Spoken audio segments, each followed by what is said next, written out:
Hello, Sally. It's wonderful to see you, and thank you so much for joining us today. How are you? I'm really very well. Thank you very much. It's great to be here. It's fantastic to see you again.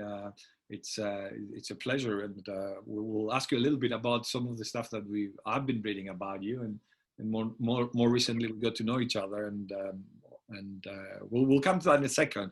But what really intrigued me about your profile is that even though a lot know you as Sally the Hotelier, you started in pubs, right? So the question is really about your own hospitality career, and just give us just an overview of career experience. But I'd like you to sit a little bit on the pubs, because that intrigues me a little bit more perhaps than we know about your hotel history, but we don't maybe know too much about the pubs.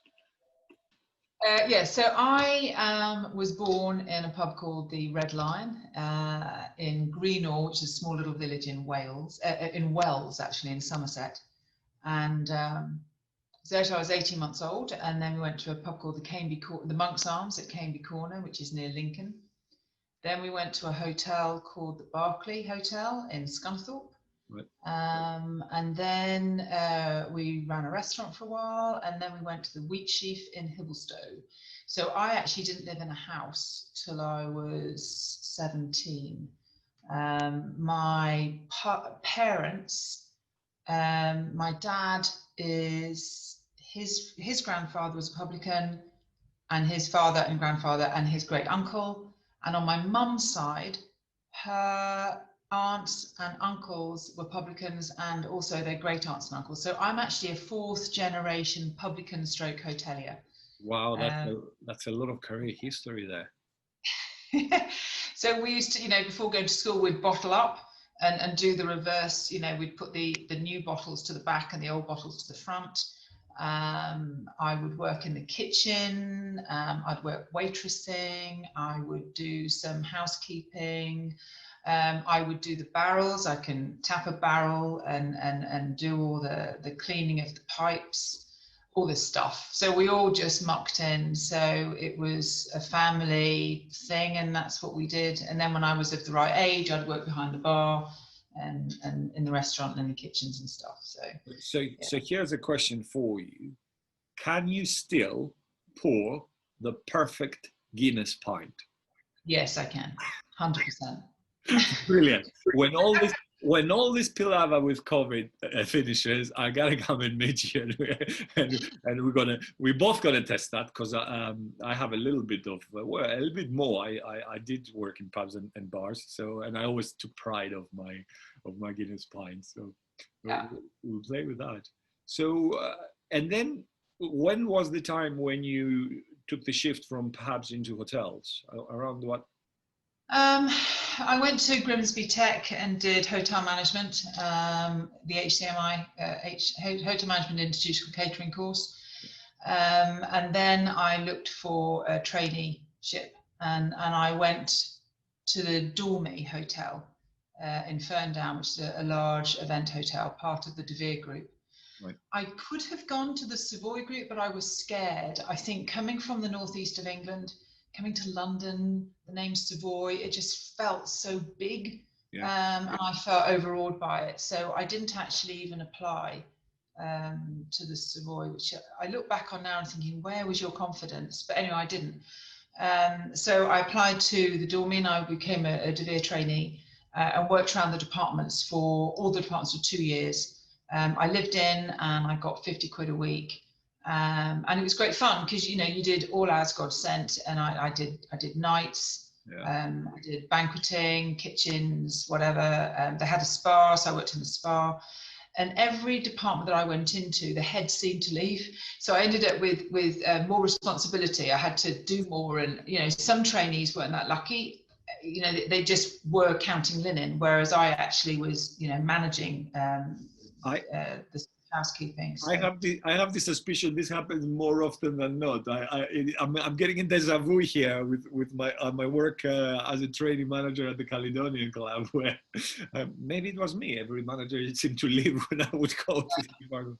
But would you recommend to students when they go out, when they graduate, to try as many departments as they can? I think so. I think you've got to try and find what fits for you, and where you fly.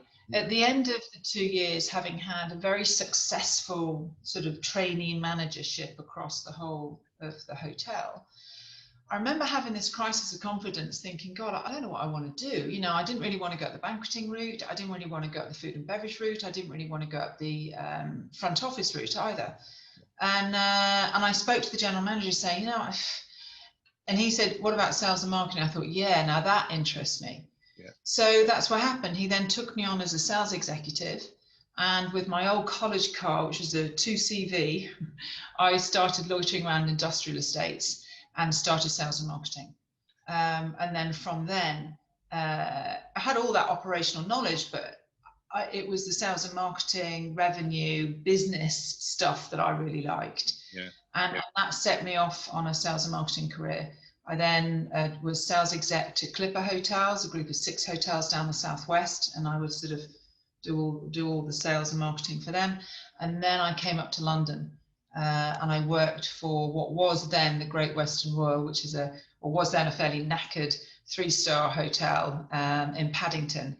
It's now the Paddington Hilton, owned by the same lady, Mrs. Bhatia, a very interesting Indian lady who came out of Uganda in the 70s.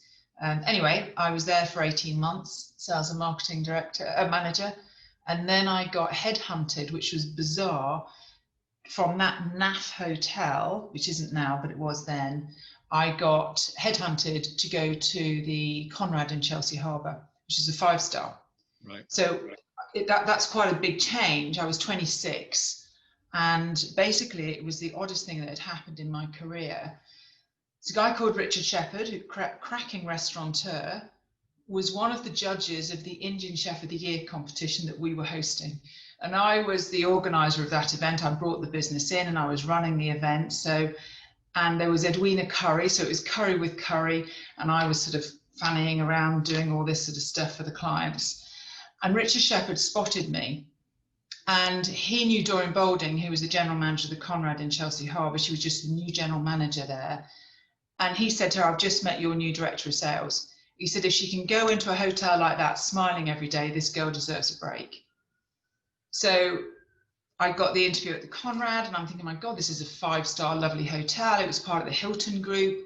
And I got the job at 26, 5-star. And within 6 weeks, my entire sales team had left. Wow. I thought, God, and I think it was because I was younger than them. They didn't see that I had the pedigree, right, to be in a hotel of that type. But I was asking them, you know, what's your file load? And I was asking them, you know, when do they go out? And they weren't going out anywhere. They're overawed by the location. It was a tough location, Chelsea Harbour at that time. Anyway, the hotel had been open 18 months. Doreen was the 3rd general manager, and I was the 3rd director of sales and marketing. I started there in July, and in August we made budget. Wow. We completely turned it on its head, and we went for it. And from then on, it moved on. And I was there 3.5 years. Then I did the reopening of the Royal Garden because I wanted to do it without Doreen. Doreen was a consummate professional sales and marketing director previous to being a GM. And she just taught me loads. But I wanted to know if I could do it myself, to do the reopening of the Royal Garden, a 5-star hotel in Kensington. And I wanted to reopen and stay. A lot of reopening directors of sales and marketing do the reopening and then they get trashed. Yeah. I wanted to have a business model that opened and stayed and delivered, which is what happened. Sure. And after 3.5 years, I then actually went traveling for a couple of years and then came back and took the job at the Landmark as director of sales and marketing. There 12 years before the team asked me to come here as a hotel manager. And I thought by that time I'd had 2 kids. I was not reinventing the wheel as sales and marketing director, but you sort of, you're ready for the next thing. And I came here. And then, yeah. So I mean, there's some great moments of truth there in your career, but you mentioned that, you know, you did the degree, you had a long career history, yet you didn't have the confidence. So if you were to pinpoint Was it the sales job that started this change of how you felt about, you know, how confidence was starting to, how the new Sally was emerging? What was it? Possibly. I mean, I knew what I didn't want to do. I didn't know what I did want to do. Mm. And I suppose because I'd been born and bred in the pubs, I knew the operational side pretty easily. So that wasn't challenging for me. Yeah. But the sales side, I really enjoyed. And that just moved me up. And having an operational background and knowledge of how things need to happen helps you within sales. My confidence then grew. And then when I came here, that was quite a big challenge, because here, so the Royal Lancaster, you know, at that time in 2012, 400 bedrooms hotel, events hotel, very tired, about to enter into a £40 million refit. And I came over as hotel manager to work for the general manager, to work for him for 2 years, with him then with a view to he would then go to the Landmark and I would then take over at the Royal Lancaster. That was the trajectory. Yeah, I mean, within a month he handed in his notice and he was going, and I was like, oh. So I then had this panic, and then I realized it's not rocket science. So I was acting general manager within 3 months of being here, with 465 staff and a hotel about to go into a full renovation, which we did without closing, and ended up spending 85 million. So what is it that sustains you, Sally, to be able to go through these moments and make it, and, you know, not giving up? What is it? Is there something quantifiable there? I suppose, yeah. I don't think everybody's perfect. I think everybody has flaws. So I don't strive to be perfect, which I think takes pressure off me. And I have no issues in asking questions. I think there's a strength in saying you don't know, and you want to know. And so, you know, I came in at the very start of a renovation, and I'm then heading the meeting filled with all these consultants of, you know, M&E, plant, you know, the whole 9 yards. And I made them explain to me exactly what was going on with my building, why they'd chosen this stuff, what they were doing. I learned more about flanges than there is to know in a heartbeat. And then once I understood stuff and how it would impact our building and how it would impact my team and the guests, I could then work out how to run the operation without it falling apart. I knew what a Brock sounds like versus a Kanga. These are types of drilling machines that are all over your hotel. I knew how far they would resonate down the tower, and what hours they'd be working and what I could do. And I knew how far the noise would travel and how I could manage an event as long as no noise was going below the 6th floor. My ballrooms, both of them could function. And so through that knowledge, knowing what all that was, I could then work out a strategic plan of keeping the hotel open, and running it with minimal loss. So yeah, so I suppose what keeps me calm is knowing I don't have to know it all. I don't have to be perfect. I have specialists. They need to know their bit, and I need to learn from them, and I need to listen to them. Yeah. And if I can listen effectively and work it out, I can find the route. I mean, that's I hear an advice here to my students about their teams and about working with their teams and trusting on the specialist knowledge of the people they have around them. So that's great. Thank you. It is about trust. I think any relationship is about trust. And if you exhibit trust, you get trust. And sometimes you build trust by being vulnerable, by saying, I don't know what to do in this situation. We've got this problem. We actually had this problem where we didn't know whether we could keep the lobby open and how we were going to do it. And I just put the problem in the middle of the table with my team. And I said, okay, I don't know how we're going to do this. Either we do it this way, or we do it that way, or we do it this way. Anyway, we ended up thinking, you know what, we need to come in a different way. and we found a different entrance. We built a completely new lobby. We shut the whole bloody front door, and we went again, and we kept it open using one of our event spaces. And we came through a loading bay into our event space. Perfect, absolutely perfect, great solution. I wouldn't have come up with it myself. At some point in your career, you start receiving awards, right? And you've quite a few of them now.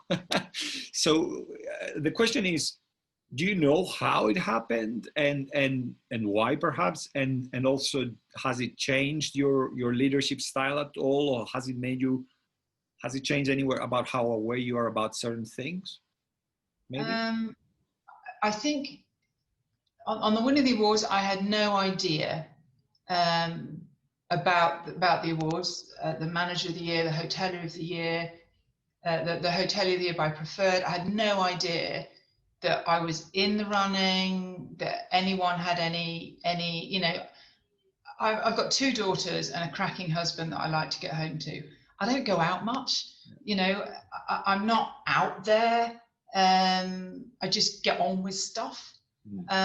So it was a huge surprise and a huge honor to pick up these awards. The one that actually for me was personally affirming, and I still relish the memory of that, was getting into the Times Top 100 as a best employer. And when I came here, I had to sort of think, what type of leader do I want to be? That was quite a conscious decision. I remember my first lunch in one of our restaurants when it was just me, when I was acting GM, and there was some problems that went on with lunch, and I thought, okay, how do I want to do this? Do I want to be the general manager that goes back to my office and then sends a note to the food and beverage director that the spinach was gritty and the service was poor and I had to pour my own water? Or do I actually tell them all now at the end of service and give them the feedback? And I remember sitting there thinking, no, I'm going to tell them now. So I finished lunch, got rid of my guest, came back and said, can I just give you some feedback? And then I went through what had happened, and I went through some other positives areas that I saw in the service, but also what I was expecting. And then I went into the kitchen and I told the chefs, luckily it was just my spinach, the other guest wasn't having any spinach, and I was able to tell them that and how I thought the dishes looked and how I think we could improve X, Y, Z. And then I went up to my office and I didn't tell the exec chef and I didn't tell the food and beverage director. And that's, I just figured you want to hear it. And so it was a conscious decision to be that type of leader. And yeah, I'm called Sally. No one calls me Miss Beck. I sit in the canteen and I sit with people I don't see regularly. So I sit with the housekeepers, I sit with the stewarding, I sit with anybody purchasing. I don't sit with the people I see. Initially, they were panicked and thinking, Christ, Jesus, the general manager sat next to me, and they'd all get up and leave. Now they're really delighted to see me, and it's fine. It's Sally, run for your lives. The Times Top 100, I want to run the happiest hotel in London, and I've made no bones about that. And I think if your team are happy, and happiness, I'm not responsible for the happiness. That's their job. I'm responsible for creating a culture where happiness can thrive. Which means no bullying, no shouting, no blame culture. Everyone's engaged, everyone's empowered, everyone's developed, trained, discussed with, they're part of the solution, they're not part of the problem. I don't believe people get up in the morning to do a bad day's work. I believe they get up to do a great day's work and stuff gets in the way. Sorry. Are there any jobs going right now? And where do I apply? I do, that's what I think. And so I run an inverted hierarchy. I sit at the bottom. The top tier, my most important tier, are the front of line people. They see the guests. I don't see them. I see hardly any guest. My job is to make sure they have whatever they need to get whatever it is to make the guests happy. And a happy team makes the guests happy. And I think if that's what you do, that works fine. Anyway, so the Times Top 100 Best Employers was something that I felt would be a barometer of whether we're successful or whether I'm successful as a leader in that style of management. So anyway, we did the survey. we got nowhere. We got absolutely nowhere. And I thought, fine, okay. So you learn a lot. You learn a lot by going into this survey, and you learn out all sorts of stuff. And so I changed loads of stuff. I set up something called street teams. Senior people, me, would meet with the frontline team and work out what had gone wrong. We'd do stuff. 2 years later, we went again, still not expecting to be in anywhere because, you know, we were in the middle of the renovations. We hadn't got lifts. We hadn't got air conditioning. It was carnage. We got in. We got in at number 72. And honestly, I was in tears. I got this letter, this card. I'm thinking, yeah, what's this? And I opened it. I thought it was a Christmas card. It was the best hotels company leaping up and down saying, you are one of the best companies to work for, voted by your employees. And it was totally amazing that within 2 years, with just us working through good ways to talk to people, to deal with people, to, you know, I don't do a disciplinary culture. A disciplinary culture to me is negative. It's a senior person nailing a junior person. I have a mediation culture. If something goes wrong and there's personalities involved and they're not listening, they have to mediate. And if the mediation said, listen, you know, I got really annoyed when you said that to me. Well, you said that in that way. I didn't mean it in that way. All this, I'm going to change that. I'm going to change this, whatever. And they have to sign and say, I get it. I'm not going to do that again. If they don't sign and say, I agree, I've been a bit of a prat, I'm going to change that, then it's disciplinary. But if they say, I hadn't realized that I was bringing that sort of attitude to the table, and our disciplinaries went from 52 to 8 and in a year. It's quite often the case where it's a misunderstanding, and all you need is a bit of facilitation and talking like people. And you know, a lot of organizations I find have lost their humanity, and you know, it's a shame when colleagues cannot talk to one another and find some resolution, like you would in a family, really. You know? Yeah, I think so. And I think if you treat people with respect, they give you respect back. So yeah, so that accolade, that affirmation of the team feeling happy was just the best thing ever. We're now at number 38, but we were at 72. Wow. And from nowhere, and I was blown away. I feel that you're hiding a little bit from us, because I know, I'm going to move us on to this question about the Hoteliers Chartered project. And I know that you somehow were affected by these awards in a positive way, in wanting to give even more. So tell us about this project and this vision. What is the Hoteliers Charter about? And what do you hope we can achieve with something like that? Yeah, it came about because I had been given the wonderful award of Hotelier of the Year, voted by, you know, these amazing hoteliers across the UK. And I thought, you know, and I had to accept the award. And I remember thinking, God, what am I going to say, you know? And I was thinking, what's happened? And I looked, this award had been going for 37 years. And I thought, I wonder, you know, and I then thought, you know, what's actually happened and how have we changed? I thought, do you know what? The public perception of our industry hasn't changed. It's still not seen well. And it was brought home to me because my daughter at that time was 15 and she wanted to do work experience with me here at our hotel. And one of her mates at school wanted to do that too. And so we'd set up, you know, regular work experience for 15-year-olds, you know, a day in here, a day in there, a day in wherever else. Anyway, her mum, this girlfriend's mum, stopped her from coming, saying, no, she's not going. Why would she want to be a servant? And I thought, God, we have so far to go.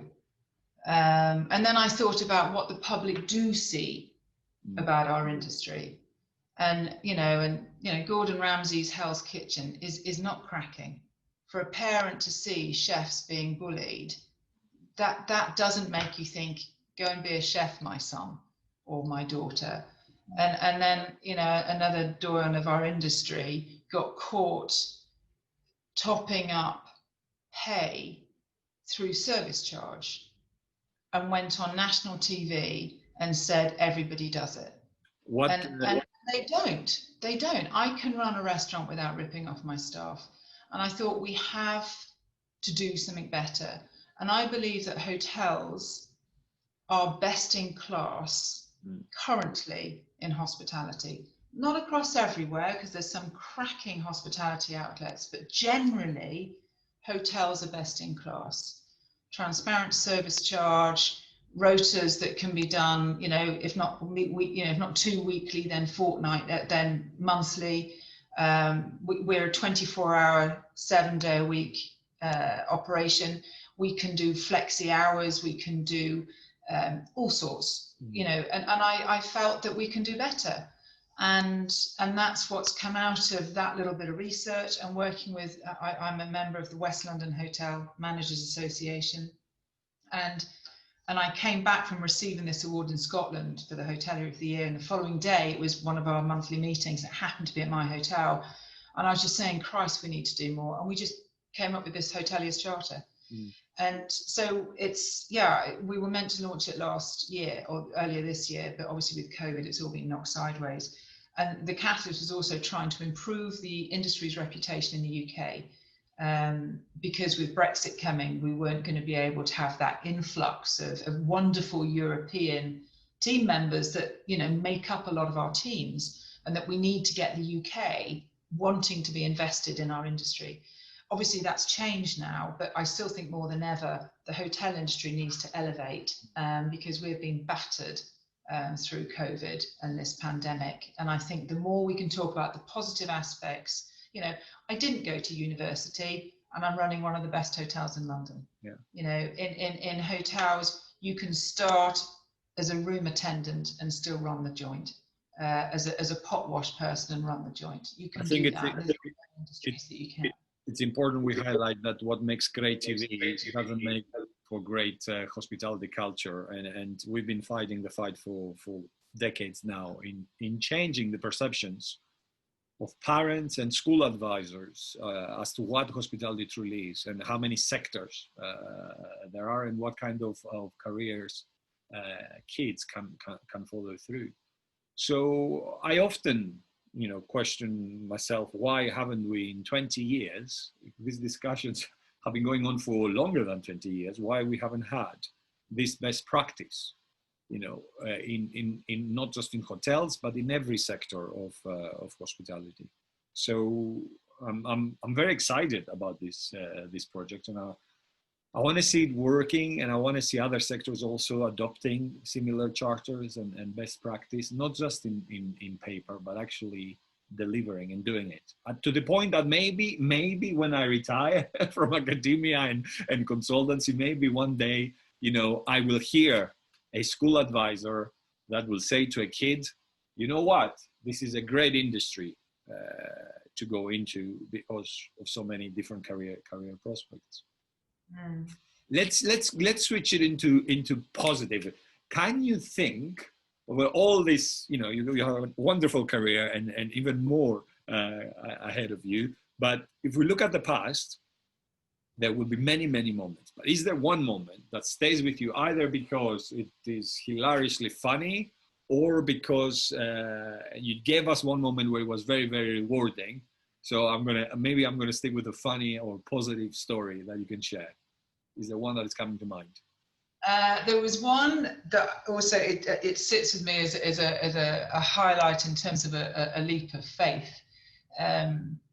I don't know whether you'll remember, Giannis, but the one time that the England won the World Cup was in 1966, the year of my birth. Anyway, 1966, the Royal Garden was the hotel where the team stayed, played and had their party at the end of 1966. And then I went to reopen the hotel in 94, and there was Euro 96. So anyway, and I was on the pitch to see whether we could be the headquarters hotel. And we had been removed from the pitch. A guy called Robert Ennifer from Conference People had said, Sally, they won't even look at you. We were still a bomb site. We got, it was just 200 builders and it was all rubbish. And we were, everybody else had, you know, 5 other wonderful hotels were pitching for it. And I said, oh Christ, you're joking. I said, you know, they wanted, I think, 2,000 square foot of space with natural lighting. And I remember saying to Robert, I said, you've got to get me back on the pitch. What is it they're looking for? And he said, oh, they need offices. And I said, okay, fine. I won't bring back the first floor. If I don't bring back the first floor and I don't put beds in and I just put desks in there, they've got their own toilet, their own air conditioning, their own keys, their own 9 yards, to do what they like. Anyway, he couldn't get me back on the pitch. So he cheated with these Swiss, the UEFA lot. And on the way to the airport, just when you just to stop off at this one hotel, it's like 7:30 in the morning or something. And I'd gone in, it's honestly, bomb site. And I'd gone to Marks and Spencer's and I'd bought some like breakfast stuff, and I'd set up one of the bedrooms and swept it out. There's me and the general manager, 200 builders. I had to cover up the graffiti that was in the lift. And I got these guys up there and I walked them through this bomb site saying, and this would be where your reception was. And here's your, I think, 42 offices individually done. I won't bring back your keys. It'd be just wonderful, and all the rest of it. And then I gave them their tea and I said, listen, we won it in 1966. It's now going to be 1996. It'd be really rude not to put it at the Royal Garden. Oh, brilliant. We won it. Excellent. We won it. I had £1 million in the bank deposited before the hotel opened. And it was just probably one of my total, how to rescue a piece of business by your bootstraps. And so we opened with that. And yeah. That's a great positive story. Coming through adversity, and it's about, you know, never giving up and pushing beyond your limits, not to your limits, beyond your limits. So now we are in a situation where COVID has happened, the Voldemort of hospitality, if you like, what we should never talk about again, but we should talk about it because a lot of things have happened. But I'm more interested about the positive bits. So my question has to do with, do you perceive anything positive that has come out of the COVID situation for hoteliers or for any of the hospitality sectors? Yeah, I do. I think it's all given us a massive shake-up. You know, it's not business as before. We've had to be very creative. And I think if you look at how hospitality has reinvented itself just in the last 6-8 months since the first lockdown, we didn't do takeaways. We're now doing takeaways. Now we're doing makeaways, which is, you know, basically preparing the food and giving people to cook at home. Yeah. You know, we've reinvented the way we allowed ourselves to meet and greet.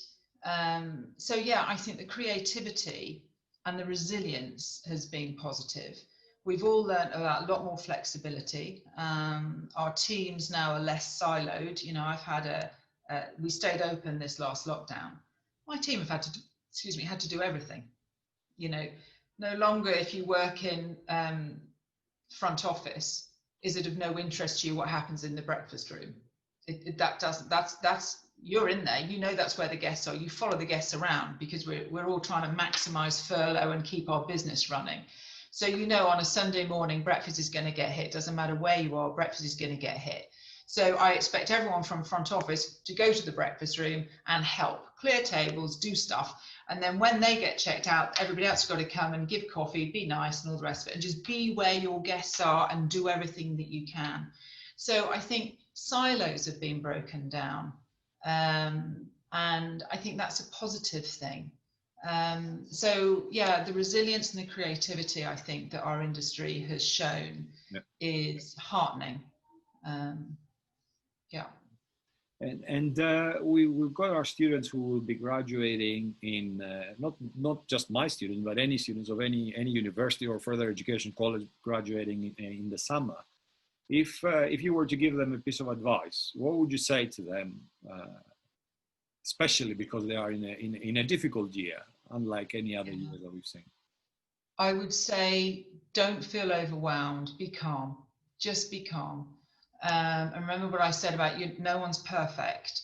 So look at where your strengths lie, and then work out where you need support to make you that flexible, creative, well-rounded person. If look at where the jobs are. If you're looking for jobs, look for where the jobs are. You know, I mean, I know over the country properties are booming. The city properties are struggling. So go to where the jobs are, ask for mentoring and coaching to keep you current. Keep your eyes open for other opportunities that are around to network and to do more. Volunteer if need be. Jobs will come back. I think hospitality is the mental health barometer of the country. People, for their mental health, like to socialize, get out, treat themselves. You know, when we're closed down, everyone's depressed. When we're open up, everyone's happy. We will bounce back. It's just a matter of time. If you're in a job and you've got a job, then be the most flexible, positive person you can be in your role. If you're looking for a job, find a mentor, find a coach, ask. I always answer my LinkedIn. There's people out there. You can get to leaders, you can get to people, and you can ask them for advice. And generally, they'll give it to you as much as they can. I'm so glad you brought up the mental health, because I keep on saying to everyone that I meet that, people might say that hospitality is a luxury product and service, but actually what COVID has taught us is that it's a need. It's a need for the mental health of people. So I'm glad you brought that up, and some wonderful advice there. Sally, I know you're very, very busy. Thank you so much for giving your time to us. It's a pleasure. It's always a pleasure to talk to you. Thank you. Have a wonderful day. Thank you very much indeed. Okay. Bye-bye. Bye-bye.